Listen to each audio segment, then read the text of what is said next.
Hello everyone, welcome back to my YouTube channel. तो आज हमारा रीडिंग इंडियन फिक्शन का यूनिट नंबर 2 है। Chapter number 2, unit number 2। इसमें 3 ही यूनिट्स हैं। बंकिम चंद्र चटर्जी का आनंद मठ, ठीक है, ये है।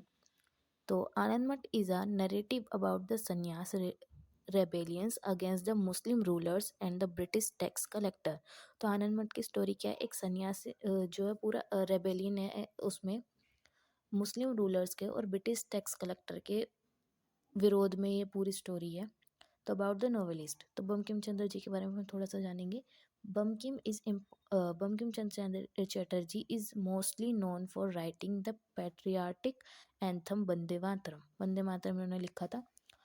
Bengali poet, novelist, essayist and journalist, ये सब थे वो। Bankim is sometimes called the father of the modern novels in India. और तो अब हम स्टोरी शुरू करते हैं। तो आनंद मठ की स्टोरी में क्या था? तो is a Bengali novel written by Bankim Chandra. It was published in 1882. It has a special role in the freedom struggle of India. तो इसकी स्टोरी क्या है इसमें? तो अगर इसमें मैं स्टोरी देखूं तो ये शुरू होती है एक कपल से जो महेंद्रा और कल्याणी है। तो वो अपने जो उनके विलेज में ना अकाल पड़ जाता है, फेमाइन। तो उसमें अकाल के चक्कर में उनको चेंज करना पड़ता है अपना विलेज। तो वो एक टाउन में जाते हैं। तो टाउन में जब वो जाते हैं तो वो जंगल वगैरह से गुजर रहे होते हैं। तो वो कुछ डाकुओं से बचने के लिए ना अलग अलग हो जाते हैं। और अलग अलग होने पे जब वो दो बिछड़ जाते हैं, वो अलग अलग सेपरेट हो जाते हैं। तो जो वो होती है ना कल्याणी, वो एक रवि बोल रही, एक नदी के किनारे ना बेहोश होके गिर जाती है। उन्होंने कुछ खाया पिया नहीं होता है, तो वो बेहोश होकर गिर जाती है। तो एक सन्यासी होते हैं सत्यानंदा, वो उसको देखते हैं और उनका रेस्क्यू करते हैं और फिर वो उनको अपने आश्रम में लेके आते हैं। और सेम ऐसे ही महिंद्रा के साथ भी होता है। वो भी उनका भी एक सन्यासी जो है ना रेस्क्यू करके उनको भी लेके आते हैं। तो ऐसे सेम है ना, महिंद्रा को भी रेस्क्यू करके लेके आए थे वो। तो महिंद्रा जो है ना वो उसको लगा था वो अपने बच्चे बेबी से अब नहीं मिल पाएगा और जो भी है। तो वो उनकी तरफ अट्रैक्ट हुआ, किनकी तरफ, मॉन्क्स की तरफ। तो वो भी एक मॉन्क बनना चाहता था। तो उसने पूरा उसी में वो करने का वो ले लिया था। और जब उसको पता चला उसकी वाइफ को ऐसा, तो वो अपनी बेटी को और अपने आप को जहर खा के मारने की कोशिश करती है।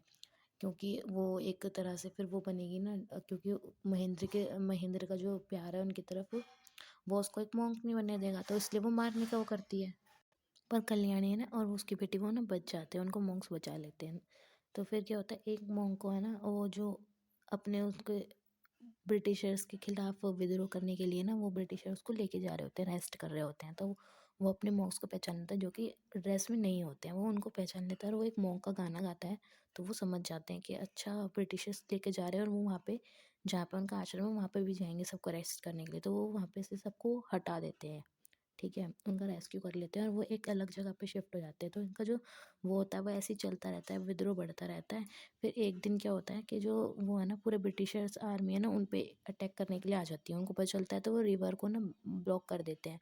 बट ओबियसली उनके पास इतनी आर्मी और इतनी प्लानिंग स्ट्रेंथ नहीं थी, तो वो ठीक से रोक नहीं पाते। तो फिर वो क्या करते हैं, उनको ब्रिटिशर्स जो होते हैं उन पे कैनन्स का फायर करना शुरू कर देते हैं। तो बहुत सारे मॉन्क्स भी मारे जाते हैं। फिर वो कुछ न कुछ करके ना उनकी कुछ कैनन्स जो होती हैं उनको हत्या लेते हैं और फिर बैकफायर करते हैं उन्हीं की तरफ। तो वो डर के मारे जो ब्रिटिशर्स होते हैं वो चले जाते हैं। तो इस तरह से जो ये होते हैं मॉन्क्स होते हैं वो अपनी फर्स्ट जो लड़ाई होती है उसको जीत जाते हैं। तो इसकी स्टोरी इसमें यही थी पूरी। तो अब हम पढ़ते हैं। तो यही इसकी ओवरऑल स्टोरी थी जो मैंने अभी बताई आपको, और एक बार इसको पढ़ लेते हैं। The novel begins with the introduction of a couple named Mahindra and Kalyani who are stuck in their village during a famine. They decided to leave their village and move to nearest town for their survival. उन्होंने अपने survival के लिए, क्योंकि अकाल पड़ा हुआ था तो सर्वाइवल के लिए उनको मूव करना था। During this the couple separated to avoid being caught by the robbers. Robbers से बचने के लिए वो सेपरेट हो गए। And at a point lost consequence of the river bank. तो वो एक कल्याणी जो थी रिवर रिवर बैंक के वहाँ पे एक बेहोश होकर पड़ी हुई थी। तो Hindu monk named Satyananda took Kalyani and her daughter to her ashram, and the other monks were reunited with her husband Mahindra. Is currently attacked to join the monks, attracted to join the monks ashram and serve the motherland. और एक अलग monk जो थे वो महेंद्र को भी वो कर गए थे और वो दोनों को रीयूनाइट कर दिया था उन लोगों ने। बट वो उधर से अट्रैक्ट हो गए थे मॉन्क्स से। Kalyani tries to help him achieve his dream by trying to kill himself, तो उसने अपने आप को मारने का वो करा।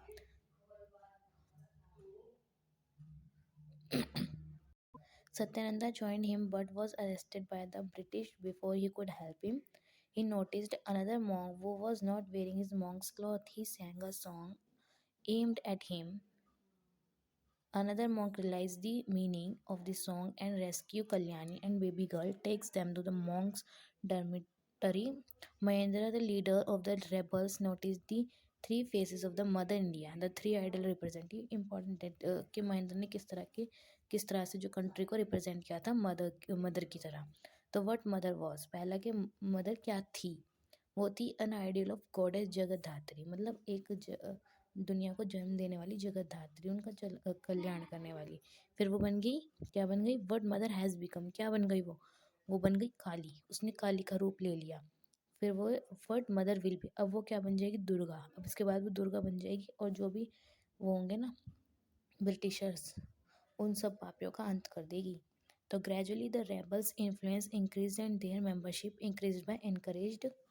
दे move their headquarters to a small brick castle, तो उन्होंने मूव कर लिया था वापस से वहीं पे ही जब, तो दोबारा तो फिर ब्रिटिशर ने अटैक कर दिया था। The Britisher attack the fort with a huge force, the rebels blockaded a bridge over a nearby river but lacked artillery and military training, क्योंकि उन पर इतनी ट्रेनिंग तो थी नहीं ना, उनको इतना आता था। The British made a strategic retreat from the bridge, और उन्होंने स्ट्रेटेजी निकाली ब्रिटिश ने उसमें ब्रिज में जाने के लिए। And bridge was filled with rebels, British utterly fired and many were seriously injured, और वो सब बहुत सारे monks जो इंजर्ड हो गए थे। however some rebels seized some cannons and returned the fire to the British line, और कुछ ने उन्होंने cannons ने सीज कर लिया था और उनको वापस से उन्हीं की तरफ भेज दिया था। rebels won their first battle. The story ends with them rebuilding their home. Mahendra and Kalyani return home but he continued to support rebels. तो स्टोरी शुरू भी इन पे हुई थी महेंद्र और कल्याणी पे, एंड भी महेंद्र और कल्याणी पे हुई है। वो अपने घर लौट जाते हैं और अपना अपना जैसे वो अपना गृहस्थी में जीवन जीते हैं वैसे अपना वो खुशहाल जीवन जीते हैं, बट वो ड्राइवर्स को भी सपोर्ट करता है महेंद्र जो है अपने उसके साथ साथ। तो ये तो स्टोरी थी। अब इसकी स्टोरी का जो अब हमें वही है एक्सपेक्ट्स ऑफ नोवेल का, अब हम अकेडमिक के लिए पढ़ रहे हैं तो हमें स्टोरी जान के तो कुछ करना नहीं है, मेन मेन पॉइंट्स में हमें पता होने चाहिए। तो पैट्रियोटिज्म एंड नेशनलिज्म पढ़ेंगे हम, स्टोरी में क्या था। तो it deals with the issue of nationalism at its core.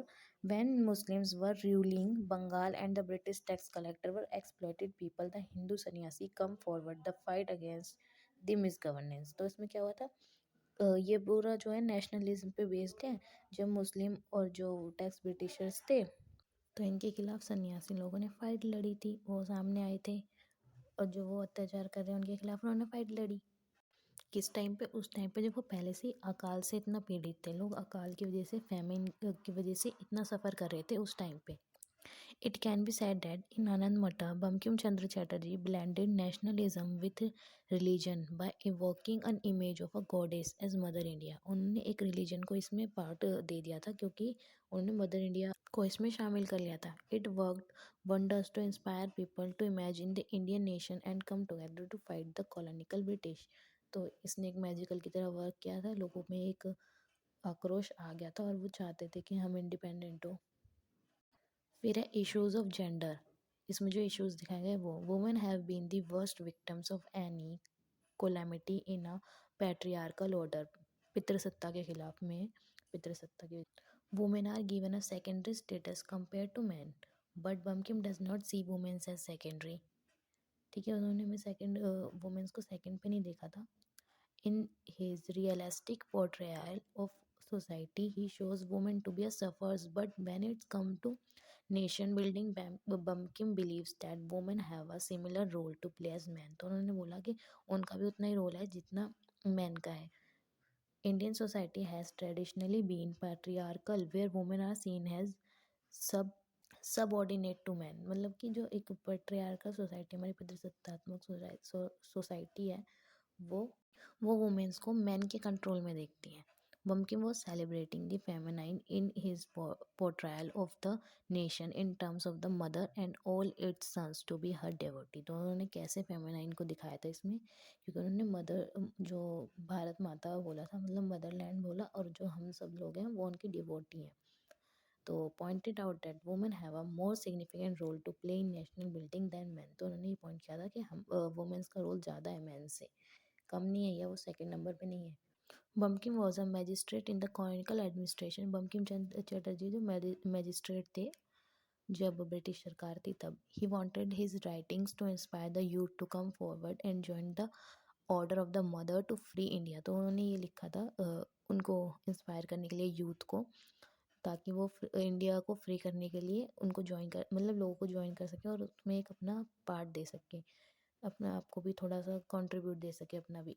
From the clutches of the oppressors whether they can be Muslim rulers और द ब्रिटिश, इन दोनों के खिलाफ वो कोई भी हो, उनमें अपना वो देकर इंडिया को फ्री कर सके।